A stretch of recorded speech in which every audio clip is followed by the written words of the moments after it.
Hello po sa inyo mga ka-Jansky, kumusta po kayo? At ngayong araw na ito ay meron na naman po tayong bagong ipapahagi sa inyo na kung saan ito po ay mga simpleng paraan para masalo pang maka-attract ng good luck na yan sa usaping yaman man o pananalapi. So bago po ang lahat ay nais ko lang po i-promote sa inyo mga ka-Jansky para po sa mga gusto ng mga pampaswerte sa inyong mga negosyo, sa inyong mga trabaho, sa inyong mga career, o kung kayo po ay mahiling maglaro ng anumang uri ng sugal, meron po tayong pampaswerte dyan. Para po sa mga interesado ay mag-PM lamang po kayo sa akin. So gamit lamang po ang ating uling, isang bulak mga kasyansky at dahon ng laurel. Alam niyo ba na ito po ay makakatulong sa atin kung marami po tayong mga problema sa ating buhay, lalo po sa usaping pananalapi.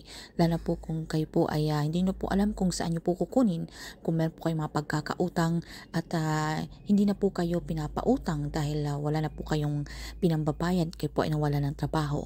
Marami pong mga problema, mga negatibong enerhiya na tila hindi na po kayo nakakaahon at kayo po ay alam nyo naman na kayo naman po ay hindi tamad, kayo naman po ay nagsusumikap sa buhay.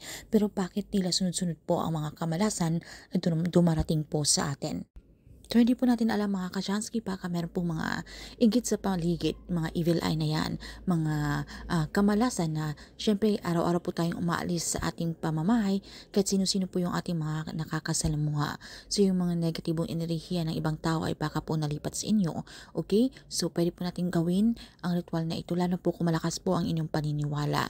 Dahil kung meron po kayong 100% trust, belief, and faith sa pamagitan po ng ritual na ito po ay makakatulong sa inyo para matanggal po ang anumang mga kamalasan na yan sa ating buhay.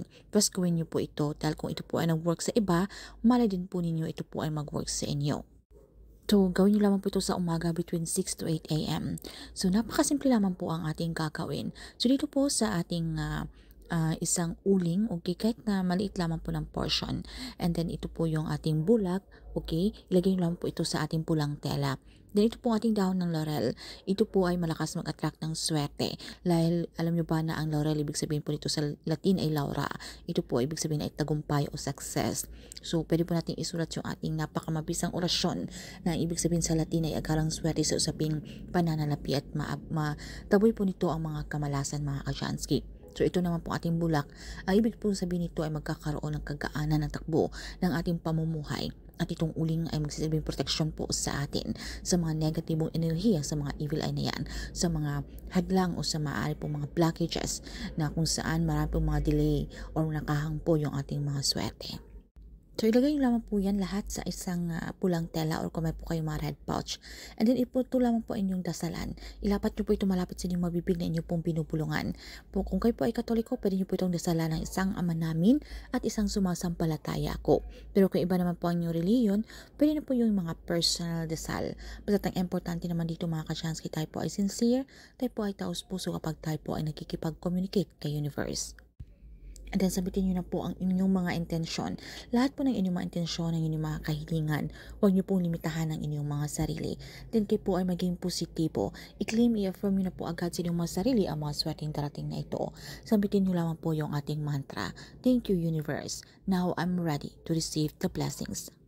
Then ito po ay pasikatan nyo lamang po sa sikat ng araw. Kahit mga 10 to 15 minutes, basta masikatan lamang po ito dahil alam naman po natin na ang sikat ng araw, ito po ay napakamaswerte. Ito po ay galing sa kalikasan.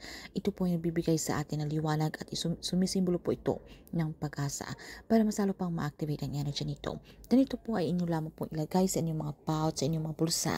Okay? Kung kayo po ay mayroong mga mahalagang lakad na sa araw na yan, meron po kayo mga katransaksyon. Okay? So ito po ay makakatulong sa inyo, okay? Para po tayo ay maging successful, especially kung meron po tayong mga mahalagang lakad na tayo po ay merong mga katransaksyon. Kung gusto po natin maging successful, meron po tayong applyan na trabaho, or kung ito po ay kahit ano pa man yan sa usaping pananalapi mga ka-Jansky. Pwede din po ito kung kayo po ay mahilig maglaro ng sugal. Pwede nyo po itong himasin mga ka-Jansky. Ito po yung magsisilbin yung good luck, lucky charm. Kung wala po makakita, pwede nyo po itong bulungan mga ka-Jansky, okay? So ito po ay makakatulong sa atin para mas pang lumapit ang swerte na yan.